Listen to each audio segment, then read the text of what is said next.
네, 수능특강 현대시 3강 수업 시작합니다. 자, 조금 생소한 시 두 편이 나왔습니다. 백석의 시도 뭐 많이 보긴 했습니다만, 백석은 많이 봤습니다만, 이 시는 조금 생소하죠. 그 다음에 고정희의 시도 마찬가지로 EBS에 매년 실리고 있습니다만, 이 시는 제 기억으로는 처음 보는 시 같습니다. 이 두 시인 모두 다 당장 올해 수능에 나와도 이상한 시인들이 아닙니다. 눈여겨봐야 될 분들이고요. 자, 우선 백석의 시부터 해제부터 먼저 살펴보고 설명을 드리겠습니다. 자, 이 작품은 고향을 떠난 화자가 먼 이국에서 명절을 보내면서 느끼는 정회를 드러내고 있는 시이다. 자, 이런 모티브의 시들은 백석의 시 가운데 꽤 많이 있습니다. 예를 들어서 뭐 고향을 떠나 있다, 고향을 떠나 있다라고 하는 상황은 뭐 예를 들어서 남신의주 유동 박씨 봉방, 공배본 기억이 나죠? 남신의주 유동 박씨 봉방, 유동 박씨 봉방. 요 시도 같은 모티브죠. 고향을 떠나와서 그리워하는 것들을 떠올리고 극복 의지를 얘기하는 것이고, 그 다음에 좀 눈여겨봐야 될 글이 흰 바람벽이 있어라고 하는 글을 보신 분이 있는지 모르겠어요. 흰 바람벽이 있어. 요거는 왜 선생님이 좀 별표를 쳐놨냐면, 이 시하고 발상이 똑같습니다. 고향을 떠나와서 뭔가 괴롭게 있고 힘들게 살고 있어. 그런데 어떤 시인들을 떠올리면서 정신적인 위안을 얻고 극복 의지를 말하고 있다는 점에서는 이 시하고 발상이 똑같아요. 동일한 작가의 시니까 받을 필요가 있어 보이고요. 뭐 물론 또 백석의 고향 같은 시들, 이것도 직접적으로 고향을 떠나와서 아파 누워있다가 의원을 만나서 고향을 떠올리는 이야기니까 백석의 시 가운데서 이런 정조의 글들이 굉장히 많다고 볼 수 있어요. 뭐 또 굳이 또 하나 더 얘기하자 그러면 백석의 시는 아닙니다. 백석의 시는 아니고 갑자기 작가가 기억나지 않네요. 김강균이죠. 미안합니다. 자, 김강균. 나이가 먹으니까 치매가 오나 봐요. 바로바로 떠오르질 않네요. 자, 김강균의 노시인이라고 하는 시가 하나가 있습니다. 자, 이 시도 마찬가지로 시인으로서의 삶의 어려움을 얘기를 해요. 물론 고향 얘기는 아닙니다만 시인으로 삶의 어려움을 얘기하다가 중국의 작가인 루신 노신을 떠올리면서 극복 의지를 얘기하거든요. 혹은 정신적 위안을 받고 있는데 같은 맥락의 시라고 볼 수가 있어요. 그래서 공부하실 때 기회가 된다면 저랑 같이 공부하시는 분들은 물론 변형 문제를 보겠습니다만 강의만 듣고 있는 분들이라 그러면 이런 시를 찾아서 한번 봐두시는 것도 좋지 않을까 싶습니다. 자, 두 번째 단락으로 갑니다. 화자는 고향을 떠난 자신의 처지를 두보나 이백 같은 옛 시인의 처지와 유사하게 느끼고 있다. 두보나 이백도 거의 평생을 고향을 떠나서 이곳저곳 떠돈 사람으로 알려져 있습니다. 그래서 지금 고향을 떠나 있는 화자가 자신의 처지를 투영하고 있는 대상이 두보 혹은 이백이라고 불리는 중국의 시인들이겠죠. 자, 그들이 고향을 떠나 방랑과 은거의 삶을 살아가면서 느꼈을 고독과 쓸쓸함에 대해서 생각해보고 그들이 시적 정신과 격조를 떠올리며 자신을 위로하고 있다. 자, 시를 설명할 때 말씀을 드리겠습니다만 미리 잠깐 말씀을 드리면 이런 거라고요. 자, 이백이라고 하는 시인이 있고요. 두보라고 하는 시인이 있어요. 누가 보더라도 이 사람들은 시적인 어떤 성취를 이루어낸 사람들이죠. 근데 이 사람들의 삶은 고독하고 쓸쓸한 삶이었어요. 고독하고 쓸쓸함에도 불구하고 이 사람들은 어떤 시적인 어떤 경지에 이른 사람들이죠. 그러면 화자는 지금 이 사람들을 왜 떠올리냐 하면 화자하고 이 사람들의 공통점이 있죠. 고향을 떠나서 쓸쓸한 거예요. 그러니까 화자는 이렇게 생각하는 거지. 내가 지금 고독하고 쓸쓸한 이유는 이런 것들을 통해서 저 사람들 이백이나 두보처럼 어떤 시적인 경지에 도달하기 위한 하나의 과정일 거야. 이렇게 생각하면서 이 사람들을 떠올리면서 지금 자신의 처지, 고향을 떠나와서 이곳저곳 떠돌고 있는 자신의 처지에 대해서 위로받는 정신적으로 위로하게 되는 그런 이야기가 이 글 전체의 내용이라고 볼 수 있습니다. 그래서 기본적으로는 고향에 대한 그리움의 정조가 기본일 거고요. 그 속에서 두보나 이백을 떠올리는 이유들, 이분들을 통해서 자신의 어떤 상황에 대한 위로를 받고자 한다는 거, 그 정도가 아마 이 시에서 봐야 될 포인트가 아닌가 싶습니다. 자, 글이 막 산문처럼 쭉 쓰여 있는데 어떤 상징성이 있는 글, 어떤 시가 나오는 아니니까 읽어보시면 어떤 말인지는 충분히 이해할 수 있을 겁니다. 자, 읽어보겠습니다. 오늘은 정월 보름이다. 대보름 명절인데, 자, 하필 명절이에요. 안 그래도 고향이 떠오르는데 오늘은 고향의 어떤 것을 떠올리게 만드는 하필 명절날이니까 화자의 정서를 더 심화시키는 시간적 배경이라고 말할 수 있겠죠. 자, 오늘은 대보름 명절인데 나는 멀리 고향을 나서서 남의 나라, 자, 화자의 상황입니다. 고향을 떠나서 남의 나라 쓸쓸한 객고에 있는 신세로다. 자신의 상황을 얘기했죠. 고향을 떠나서 지금 남해 나라 아마 중국일 거예요. 중국을 헤매고 있는 자신의 상황이고요. 객고라고 하는 건 뭐 글쎄요. 객지에서의 고생이니까 객지에서 고생하고 있는 중이다 이런 말인 것 같아요.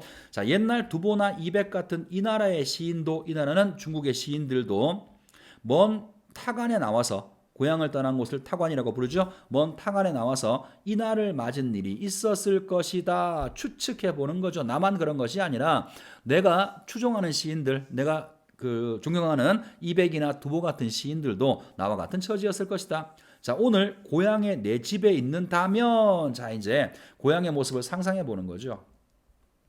내가 고향에 있는다면 새 옷을 입고 새 신을 신고 떡과 고기도 엄청 먹고 일과 친척들과 서로 모여서 즐거이 웃음으로 지낼 것이련만. 자, 고향에서는 내가 이렇게 지낼 텐데 나는 오늘, 자, 오늘은 타양에 있는 거죠. 오늘 때 묻은 입은 옷에 마른 물고기 한 토막으로 혼자 외로이 앉아, 하자의 정서 직접 나왔고요. 외로이 앉아 이것저것 쓸쓸한 생각을 하는 것이다. 자, 일단 고향의 이미지하고 뒤에 문제 나오죠. 이거 고향의 이미지하고 현재 고향을 떠나서 타양에 있을 때의 이미지를 대비해 놓고 있어요. 하나는 새로운 것의 이미지고요. 하나는 오래된 것의 이미지죠. 그래서 새 것과 헌 것의 이미지를 대비해서 고향에서의 상황을 상상해 보고 있는 것이고, 이런 대비가 화자가 느끼는 외로움과 쓸쓸함을 더욱더 부각시켜 주는 것이 되겠습니다. 그리고 한마디 더 하자면 고향에서 이렇게 흥성스럽게 가족들이 모여서 친척들이 모여서 놀던 모습들, 이런 시는 백석의 시 가운데서 여운한 골쪽이라는 시 교과서에서 보신 적 있는지 모르겠어요. 여운한 골쪽 속에 한 장면이 지금 보시는 이런 내용이 나오는 부분들이 있습니다. 자, 다음 부분 보겠습니다. 옛날 그 두보나 이백 같은 이 나라의 시인도 이날 이렇게 마른 물고기 한 토막으로 외로이 쓸쓸하게 생각을 하고 한 적도 있었을 것이다. 또 상상하는 거죠, 그죠? 이 사람들도 마찬가지로 외롭고 쓸쓸했을 거야. 타양에 와서 외롭고 쓸쓸하게 살았을 것이다. 화자와 계속 뭔가 동일시 되고 있는 거죠. 자신의 모습을 두보나 이백에 자꾸 투영시키는 겁니다. 자, 이유는 뒤에 나올 거고요. 나는 이제 어느 먼 외진 거리에서 한 고향 사람의 조그만 가업집이 있는 것을 생각을 하고, 자, 무슨 말이냐면 어느 외진 거리라고 했으니까 여기 지금 이국이죠. 타양. 고향을 떠난 타양의 어느 거리에서 고향 사람의, 내가 살던 그 고향 사람의 조그만 가업집, 자, 고향에서 하던 일을 이었다는 뜻인 것 같으니까 아마도 여기서 문맥적인 의미는 우리 고향이 생각나게 만드는 고향 음식을 파는 그런 가게를 말하는 것 같아요. 가업집이 있는 것을 생각을 하고 이 집에 가서 그 맛스러운 떡국이라도 한 그릇 사 먹으리라고 생각한다. 자, 떡국. 여기서의 떡국은 고향의 이미지죠. 고향의 이미지고 고향이 그리운 화자를 위로해 주는 소재가 될 수도 있을 겁니다. 타양에 나와서 고향의 정치를 느낄 수 있는 소재로 떡국을 이야기하고 있어요. 자, 우리네 조상들이 먼 옛날로부터 대대로 이날의 의뢰이 그러하듯이, 자, 나도 고향의 풍습, 고국의 풍습을 따라서 이날은 떡국을 먹고 싶다 그 얘기했고요. 자, 다음 부분. 먼 타간에 난 두보나 이백 같은 이 나라의 시인도, 자, 또 같은 얘기죠. 그 조상들이 대대로 하던 바대로 원소라는 떡을 입에 대며 스스로 마음을 느끼어 위안하지 않았을 것인가 상상한 거예요. 원소가 떡인 모양이죠. 중국 사람들이 명절에 먹는 떡인 모양입니다. 이걸 먹으면서 그 사람들도 쓸쓸함과 외로움을 이렇게 위안했을 것이다. 그러니까 내가 지금 먹는 떡국도 똑같이 화자를 위로하는 소재가 되는 것이고, 계속 쓸쓸하고 외로운 상황, 고향을 떠나 있는 상황, 그러면서 타양에서 고향의 음식을 먹는 상황, 화자하고 두보 앤드 이백을 자꾸 동일시하고 있는 겁니다. 자, 그러면서 이 마음이 맑은 옛 시인들은, 두보나 이백들은 먼 훗날 그들의 먼 훗 자손들도 그들의 본을 떠서 이날에는 원소를 먹을 것을 외로이 타간에 나서도 이 원소를 먹을 것을 생각하면서 그들이 아득하니 슬펐듯이 나도 떡국을 놓고 아득히 슬플 것이로다. 자, 이제 보세요. 서두에 말씀드린 내용을 다시 한번 얘기해 보겠습니다. 화자는 계속 지금 두보라든가 혹은 이백과 같은 시인과 자기 자신을 동일시하고 있죠. 이거하고 화자의 모습을 동일시하고 있습니다. 왜냐하면 두보나 이백은 화자가 지향하는 시인들이거든요. 그러니까 이 사람들이 고향을 떠나와서 고독하고 쓸쓸하게 살고 있죠. 그리고 고향에 가지 못하고 고향의 음식 원소였나요? 고향의 음식이나 먹고 살고 있었어. 나도 마찬가지로 고향을 떠나서 고독하게 살고 있고 고향에 가지 못하니까 떡국이나 먹고 살고 있는 거지. 그런데 자꾸 이 얘기를 왜 하냐면 이 사람들은 이렇게 고독한 것이 바탕이 되어서 어떤 시적인 업적을 이룬 사람이란 말이야. 나도 시인이니까 이 사람들처럼 고독하지만 아마 이 고독의 이유가 이러한 시적 업적을 이루기 위한 하나의 가정일 거야 라고 생각하는 거예요. 그러니까 두보나 이백을 자꾸 떠올리는 이유는 자신이 지향하는 시인들의 모습이기 때문도 있지만 또 하나는 이 사람들을 통해서 정신적 위로를 받고자 하는 거죠. 고향을 떠나와서 슬프고 쓸쓸한 상황인데 그것을 부정적으로 보는 것이 아니라 이러한 슬프고 부정적인 어떤 감정이 나중에 두보나 이백같이 훌륭한 시를 쓰기 위한 하나의 밑바탕이 될 거라고 생각을 하고 있는 것 같아요. 그래서 시의 전체적인 내용은 고향을 그리워하는 수구초심이 하나가 있고요. 고향에 대한 그리움 플러스 정신적 위안이라고 하면 되겠죠. 자, 일단 첫 번째 시는 미안합니다. 한 단락이 더 있네요. 자, 마저 읽겠습니다. 자, 이 정월대보름 명절인데 다시 시간적 배경을 얘기했고 감탄사가 나왔으니까 영탄적 어조를 쓰고 있다라고도 말할 수 있겠네요. 자, 이 정월대보름 명절인데 거리에는 오도독이 탕탕 터지고 호공소리 삘삘 높아서 자, 오도독 이거 아마 그 중국 애들 많이 하죠. 명절 때 이렇게 그 폭죽 터뜨리는 거. 오도독이 아마 폭죽인 모양입니다. 폭죽이 탕탕 터지고 호궁 소리가 삘삘 놓아. 자, 호궁 소리 이게 아마 중국인들이 하는 악기인 모양이에요. 그러니까 이거는 이국의 이미지죠. 이국의 이미지. 자, 잘 들어보세요. 지금 중국은 지금 상황이 정월대보름 명절이라고 했으니까 굉장히 흥겨운 분위기가 나고 있어요. 흥겨움. 그런데 이거하고 화자가 지금 놓인 이 배경하고 화자의 정서, 고향이 그립고 쓸쓸하고 고독해. 화자의 정서는 서로 대비되는 거죠. 뭐든 대비하는 이유는 강조하기 위한 것이니까 이러한 대비를 통해서 화자가 느끼는 고독감 혹은 쓸쓸함 아니면 고향에 대한 그리움 같은 것이 강조되어 있다라고 보면 되겠습니다. 자, 마저 읽어보겠습니다. 삘삘 놓아서 내 쓸쓸한 마음에 자꾸 이 나라의 옛 시인들이 그들의 쓸쓸한 마음들이 생각이 난다. 내 쓸쓸한 마음은 아마 두보나 이백 같은 사람들의 마음인지도 모를 것이다. 아무래나 이것은 옛투의 쓸쓸한 마음이다. 자, 마지막까지 계속 또 얘기 만들어 보죠. 남들은 다들 저렇게 흥겹게 놀고 있어. 나는 지금 그렇지가 못해. 이 상황에서 고독감과 쓸쓸함을 느낄 때 다시 이 뒷부분에서는 두보나 이백 얘기를 또 하죠. 아까 얘기했던 것처럼 두보나 이백의 상황이 이백이 화자한테 정신적인 위안을 주기 때문에 그래요. 이러한 쓸쓸한 상황이 내가 더 좋은 시, 더 좋은 문학적 업적을 이루는데 하나의 바탕이 될 것이다. 그런 생각을 하면서 정신적 위안을 얻는 것 같고 서두에 말했던 것처럼 이런 상황이 어떤 시에 나오냐면 흰 바람벽이 있어라고 하는 백석의 시에 똑같이 이런 비슷한 상황이 나와요. 물론 거기서는 두보나 이백은 아니에요. 두보나 이백은 아니지만 백석의 시 중에서 이 시에서 같은 어떤 발상을 하고 있는 시가 나오니까 이것도 한번 기회가 되면 찾아보시면 좋겠습니다.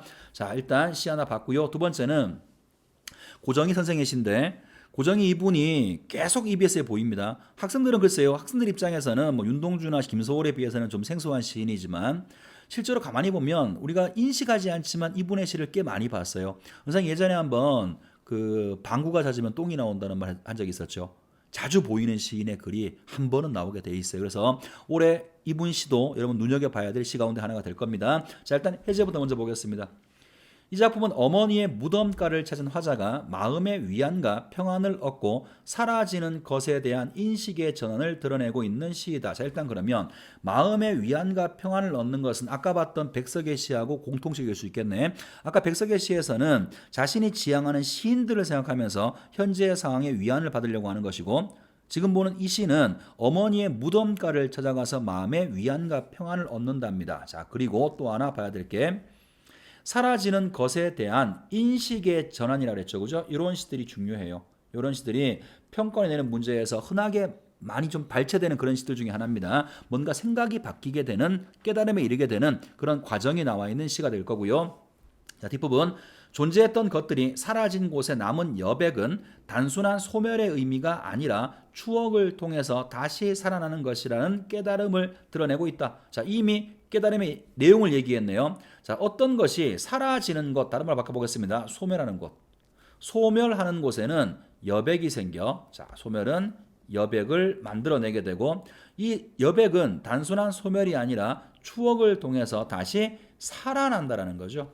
여백이라고 하는 건 그 의미 없는 것이 아니라 다른 어떤 것으로 살아난다고 하는 어떤 깨달음에 도달하게 되는 것이고, 화자는 자신 또한 죽은 후에 타인에게 안식처가 되고 싶다는 바람. 자, 안식처가 되는 것은 죽고 난 다음에 여백이 살아난다 그랬지, 그지? 그 살아나는 것이 안식처인 모양이네. 다시 말하면 여백이라고 하는 것은 소멸된 것이 만들어지는 것이고, 여백이 되면 어떤 것을 위로할 수 있는 그런 존재 혹은 그런 상황을 여백이라고 표현하는 것 같아요. 자, 시를 보시면서 이런 부분이 어디에 나와 있는지 찾아보겠습니다.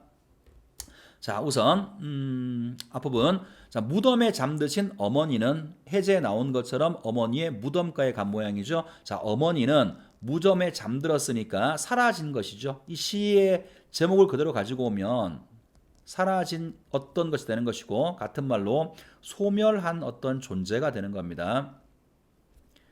선산 뒤에 큰 여백을 걸어 두셨다. 그러면 여백이라고 하는 것은 소멸 뒤에 만들어지는 거죠. 아직은 이 여백이 어떤 의미인지 판단할 수는 없습니다만, 여백은 단순하게 비어있는 것이 아니라 소멸이 만들어낸 어떤 것입니다. 자, 여백을 걸어 두셨다. 말씀보다 큰 여백을 걸어 두셨다. 석양 무렵 동산에 올라가 적송밭, 소나무밭 그 여백 아래 앉아 있으면 서울에서 묻혀온 온갖 잔소리들이, 자, 그럼 이거는 온갖 잔소리들이 방생의 시냇물을 따라서 들 가운데 흘러 바다로 들어가고. 잠깐만 써보세요. 화자가 지금 어머니의 무덤에 오기 전에 서울에서 온 모양이죠. 그 서울에서 뭘 묻혀왔냐면 잔소리들을 묻혀왔어요. 이 잔소리들은 아마 화자 마음속에 있는 뭐 내적 갈등이라든가 혹은 혼란스러움 아니면 질타, 뭐든 부정적인 것들, 이런 것들은 어머니의 무덤의 여백 앞에 와봤더니 방생의 시냇물을 따라서 흘러 바다로 들어가 버린다고요. 없어지는 거죠. 그죠? 그렇다면 우리가 이 여백의 의미를 알 수 있을 것 같아요. 여백은 어머니 무덤가에 와서 그 여백을 보자마자 마음속에 있던 이런 내적 갈등들이 사라지는 것이니까 화자한테 평안을 주는 것, 아니면 우리를 위로해 주는 어떤 존재로 여백이라는 것을 이야기하고 있는 것처럼 보입니다. 그래서 어머니 무덤 앞에서 그 여백을 보는 순간 서울서 묻혀온 온갖 잔소리들, 마음속에 어떤 부정적인 번뇌라든가 내적 갈등 같은 것들이 모두 물에 띄어져서 사라져 가게 되고, 자, 그 다음 또 보세요. 지금 바다로 들어갔으니까 다시 또 소멸된 거죠. 없어졌어요. 들어가고, 바다로 들어가 보이지 않던 것은, 소멸된 것들은 뒤에서 팽팽한 바람 몇 세의 발목을 툭 치며 다시 더 큰 여백을 일으켜, 자, 또 만들죠. 소멸된 것이, 내 마음속에 있던 잔소리가 다 소멸되고 다시 이것이 여백을 일으켜서 망막궁산 오솔길로 사라진다. 그러니까 뭔가 없어지는 건 그냥 없어지는 것이 아니라 여백을 만든다라고 하는 생각을 말하고 있는 거죠. 그리고 그 여백은 아직 직접적으로 나오지는 않았습니다만 우리를 위로해주고 마음에 평안을 주는 것이라고 하는 깨달음을 말하고 있는 것 같아요. 자, 다음 부분 갑니다. 모든 사라지는 것들은, 자, 또 역시 오라고 얘기했죠. 아까 시랑 공통점이네요. 영탄적 어조를 쓰고 있습니다. 자, 모든 사라지는 것들 뒤에 남아있는 둥근 여백이여. 어머니의 무덤, 사라진 어머니한테도 여백이 있었고, 그 다음 내가 서울서 묻혀온 그 잔소리가 바다로 사라진 다음에도 여백이 생겼죠. 모든 사라지는 것들 뒤에 남아있는 여백이여. 뒤안길이여. 자, 뒤안길은 부정적인 말이 아니고요. 여백을 동일시한 말이죠. 같은 말입니다. 여백이여. 모든 부재 뒤에, 부재 소멸, 모든 소멸 뒤에 떠오르는 존재여. 이게 뭔데요? 소멸 다음에 생기는 거 또 마찬가지로 여백입니다. 자, 여백이라고 하는 동일한 의미의 말을 뒤안길 존재 여러 가지 다른 시어로 변주해서 표현을 하고 있습니다. 자, 여백이란 쓸쓸함이구나. 쓸쓸함 또한 여백이구나. 자, 쓸쓸함 말 바꿔볼게요. 소멸이죠, 그죠? 소멸이 되어야 여백이 생기는구나. 여백은 곧 소멸이구나. 이렇게 말하고 있는 거예요. 자, 그 다음에 그리하여서 소멸이 여백을 만들어서 그리하여서 여백이란 탄생이구나. 자, 새로운 여백으로 끝나는 것이 아니라 소멸이 여백이 되고요. 여백은 다시 탄생이 된다라고 했는데 뭔가 새로운 것을 생성시킨다라는 거죠.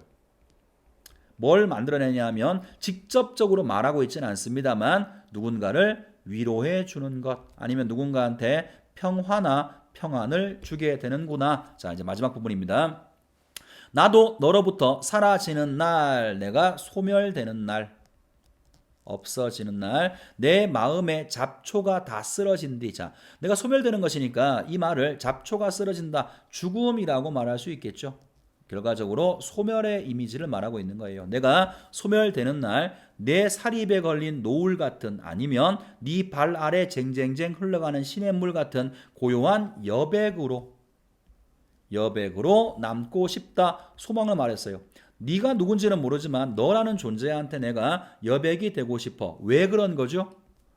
타인을 위로하고 타인에게 평안을 주고 싶어하는 화자의 소망을 말하고 있는 거예요. 그러면서 자, 그 아래 네가 앉아 있는, 그러면 이 두 문장을 보면 도치법 쓰고 있어요. 그죠? 바른 문장으로 읽으면 시냇물 같은 그 아래 네가 앉아 있는 고요한 여백으로 남고 싶다. 이렇게 해야 맞는데 문장을 뒤집어 놨죠. 그죠? 왜 그랬을까요? 하자가 가지고 있는 소망, 너한테 여백으로 남고 싶어. 위로와 평안을 주는 그런 존재가 되고 싶다라고 하는 하자의 소망을 강조할 목적으로 도치법을 쓴 모양입니다. 그래서 소멸 혹은 여백에 대한 새로운 인식이 글의 주제가 될 수 있겠죠. 자, 그러면 문제를 한번 풀어볼 텐데요. 시가 좀 생소하긴 했습니다만 두 시 모두 다 굉장한 상징성을 보여주는 시가 아니라 읽으면 내용을 판단할 수 있는 시였기 때문에 일단 시 내용 자체는 어렵지 않게 우리가 판단을 해왔습니다. 자, 그러면 문제를 풀어나가면서 이해를 조금 더 깊게 해보도록 하겠습니다. 자, A와 B에 대한 감상이다. 적절한 것을 보기에서 모두 골라보라고 했습니다. 자, A, B 부분 확인하시고요. A는 가에 있고 B는 나에 있습니다. 기억, A는 고향에서 명절을 새 것의 이미지로, 아까 봤었죠? 새 옷 같은 거. 오케이, 맞는 말입니다. 타향에서의 명절을 낡은 것의 이미지로, 이것도 맞는 말이네요.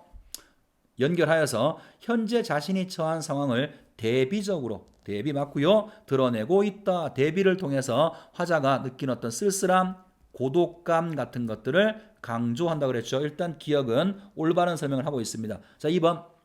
어린 시절의 경험을 바탕으로 과거의 추억을 회상하는 방식을 사용하여, 자, 과거 고향에서 있었다면 이랬을 것이야. 이거는 뭐 맞는 말인 것 같네요.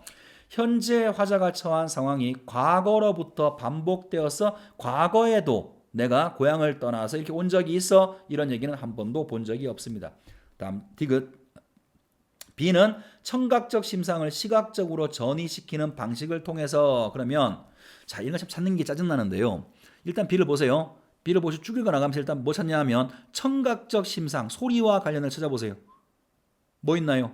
잔소리 있죠. 그죠? 서울서 묻혀온 잔소리라고 하는 게 있습니다. 잔소리가 시냇물에 흘러간다라고 표현하고 있죠. 그러면 당연히 청각적 심상이 시각적으로 표현된 거 맞습니다. 화자의 내면이 변화하는 과정을 드러내고 있어. 어떻게 변화했죠? 서울서 묻혀온 잔소리, 뭐 내면 속에 고뇌가 있었어. 아니면은 갈등이 있었어. 근데 이것들이 모두 다 여백을 통해서 바다로 흘러가니까 마음속에 평안을 찾는 모습이니까요. 화자의 내면이 변화한다고 말할 수 있죠. 자, 디귿도 맞는 설명입니다. 자, 그 다음에 리을 가겠습니다. 리을은 B는 화자가 과거의 절망적이었던 순간을 회상하고, 이게 어디 있었죠? 이런 게 엄마가 돌아가셔서 절망했던 부분 있었나요? 나온 적 없습니다. 이미 틀렸고요. 마지막 미음 보겠습니다. B는 동일한 시어를 반복하는 방식을 활용하여 여백. 오케이. 다시 찾아간 고향에서의 경험이 화자에게 상처, 무슨 소리야? 고향에서 엄마의 무덤가의 여백을 보고 위안을 느끼는 것이니까 답은 기억과 디귿 1번이 정답입니다. 뭐 쉽게 나왔네요. 자, 그 다음에 2번.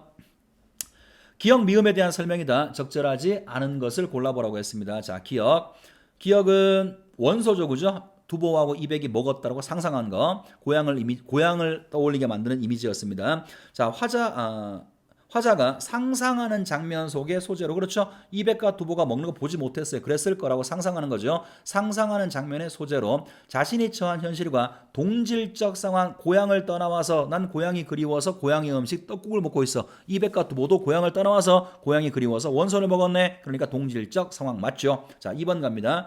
니은은 떡국입니다. 이거 내가 먹은 거. 화자가 현실에서 마주할 수 있는 소재 중에서 자 고향을 떠나와서 내가 마주할 소재 중에서 고향의 모습을 추억하는 것으로 화자의 비애감을 심화시켜. 자 이거는 보세요. 떡국을 먹으면 고향의 어떤 정취를 느낄 수가 있으니까 화자를 위로해 주는 것이기도 해요. 동시에 내가 고향에 없구나.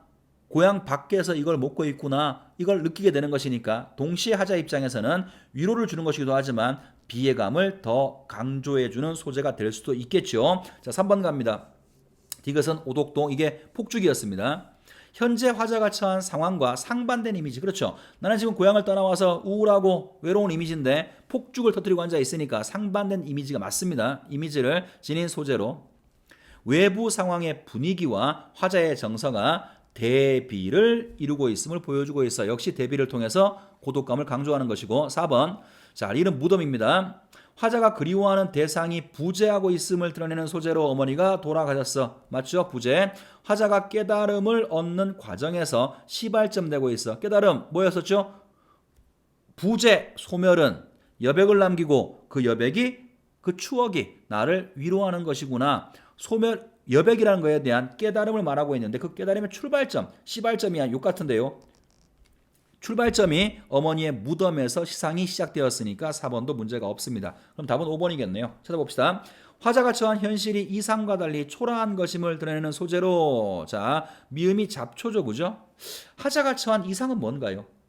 한번 답변해 보실래요? 두 번째 시의 화자가 가지고 있는 이상이 뭐예요? 나온 게 있었나요?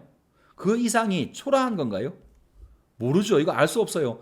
글을 통해서 우리가 확인해 볼 수가 없고 잡초가 사라지는 날 이건 단순하게 어떤 소멸을 이야기했으니까 화자의 죽음을 말하는 것이겠죠. 내가 사라지는 날, 내가 죽는 날 이런 의미인 것이지 화자의 이상과 현실이 괴리되어 있다 전혀 그런 것들은 확인할 수가 없는 거니까 5번이 정답으로 볼 수가 있겠습니다. 자 이제 마지막 3번 문제로 갑니다.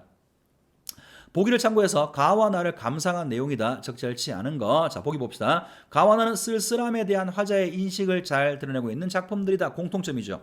두시 모두 다 쓸쓸한 겁니다. 한 사람은 고향을 떠나서 한 사람은 어머니가 돌아가셔서 쓸쓸함. 자, 가의 화자는 객지에서 명절을 지내고 고향을 떠나 방랑과 은거 속에서 숱한 명작을 남긴 두보나 이백 같은 옛 시인을 떠올린다. 자, 시내용 봤었고요. 화자는 그들이 느꼈을 삶의 고독을 떠올리고 그 쓸쓸함의 정서를 시적 정신과 삶의 격조를 드높이는데 관여하는 감정으로 인식하며 스스로를 위로하고 있다. 지금 내가 느끼는 쓸쓸함이 의미가 없는 것이 아니라 시적인 정신과 삶의 격조를 높이는데 도움을 줄 거야. 이런 생각을 하면서 정신적 위안을 느끼는 것이죠. 자, 다음 부분. 나에서 어머니의 무덤가에서 마음의 평안을 얻는 화자가 죽음으로 인한 대상의 부재는 존재의 사라짐이 아니라는 인식의 전환을 드러내고 있다. 화자는 존재가 사라진 후에 쓸쓸함이 여백이 되어 남겨진 사람에게 추억과 위로, 마찬가지로 추억과 위로를 건네는 새로운 시간을 만들어낸다는 것을 인식하고 앞으로 자신이 어떠한 삶의 태도를 지닐 것인지에 대한 생각을 드러내고 있어. 어떤 삶의 태도? 다른 사람한테 위안이 될 수 있는 그런 삶을 살겠다라고 말하는 거죠. 자, 그러면 이 시 두 시의 모두 공통점은 쓸쓸한 상황, 고독한 상황, 그런 상황이고 또 하나는 그 상황에서 어떤 것을 통해서 위안을 받고 있는데 그 위안을 받고 있는 대상이 다른 거죠. 가에서는 시인들을 통해서, 나에서는 여백에 대한 깨달음을 통해서 위안을 얻고 있는 겁니다. 자, 그러면 옳지 않은 걸 찾겠습니다. 1번. 가의 대보는 명절이라는 시간적 배경과 남의 나라라는 공간적 배경은 시에 나온 거고요. 객고에 있는, 자, 객지에 있는 신세인 하자의 처지를 더욱더 쓸쓸하고 외롭게 만들고 있어. 자, 다른 사람들은 되게 즐거운 명절이야. 나는 지금 고향에 있지 못하고 타향에 있어.